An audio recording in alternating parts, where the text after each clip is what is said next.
Is it possible to not only own your dream car, but actually get it at the fraction of the millions of pounds being charged by established supercar manufacturers?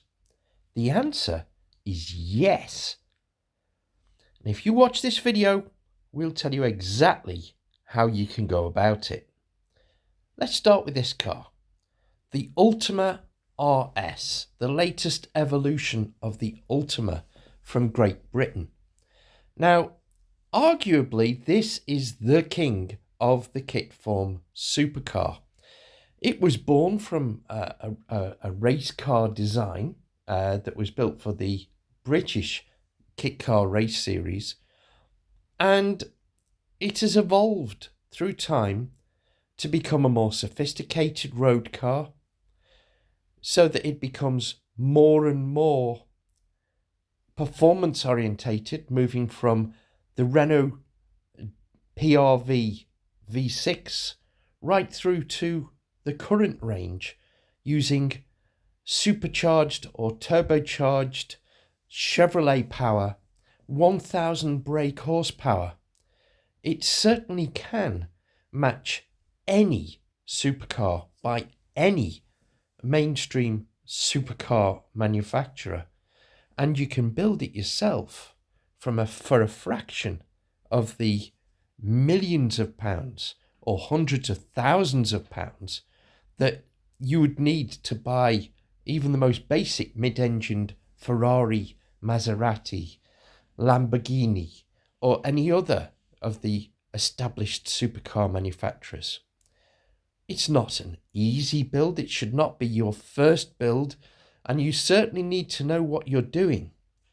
But the instructions are step by step, and it is certainly achievable.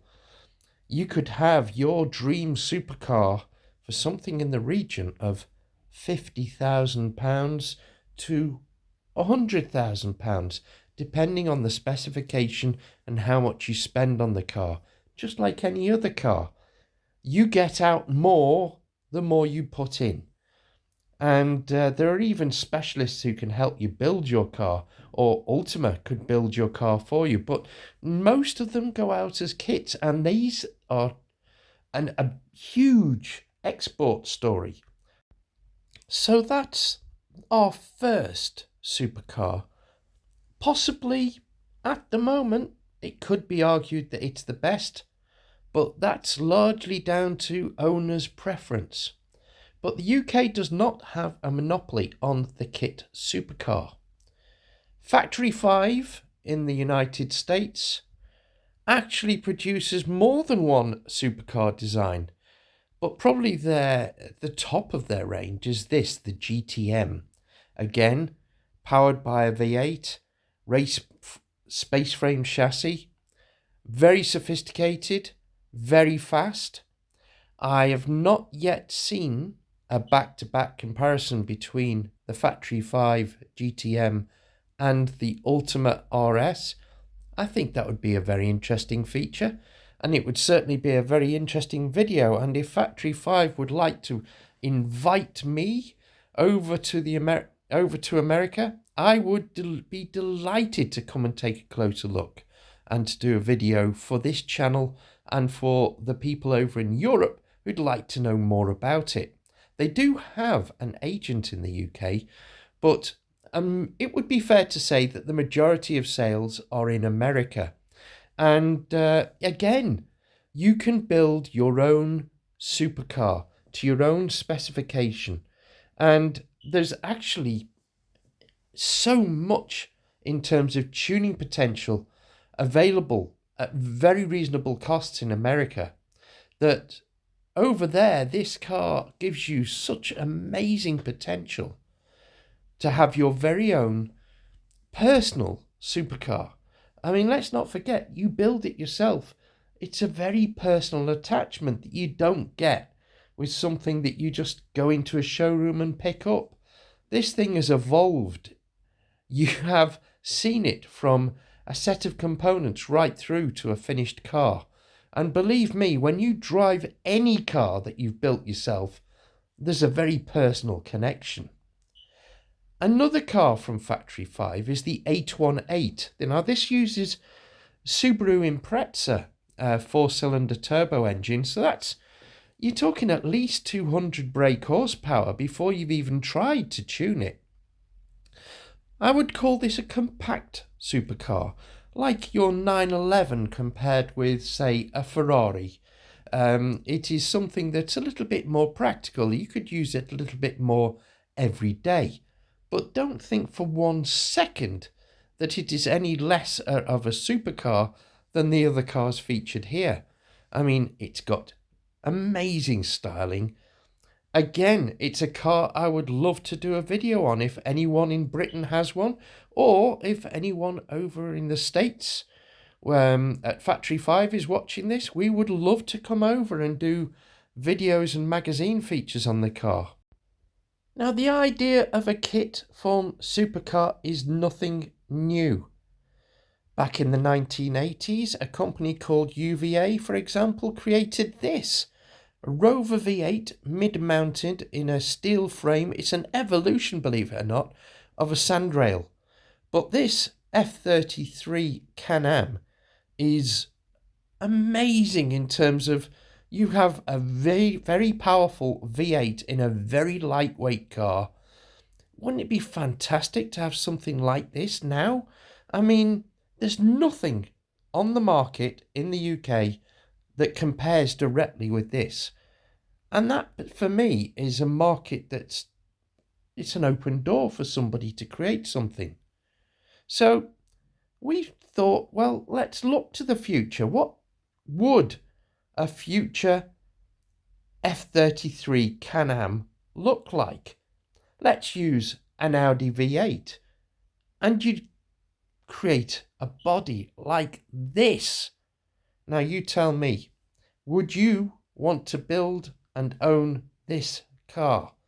Would you feel embarrassed when you go to a supercar meet with those Lamborghinis or Ferraris if you're in this car and you've got behind you a 400, maybe tuned to 500 brake horsepower, turbocharged maybe, or even normally aspirated Audi 4-litre V8 mounted to a manual or even a PDF gearbox?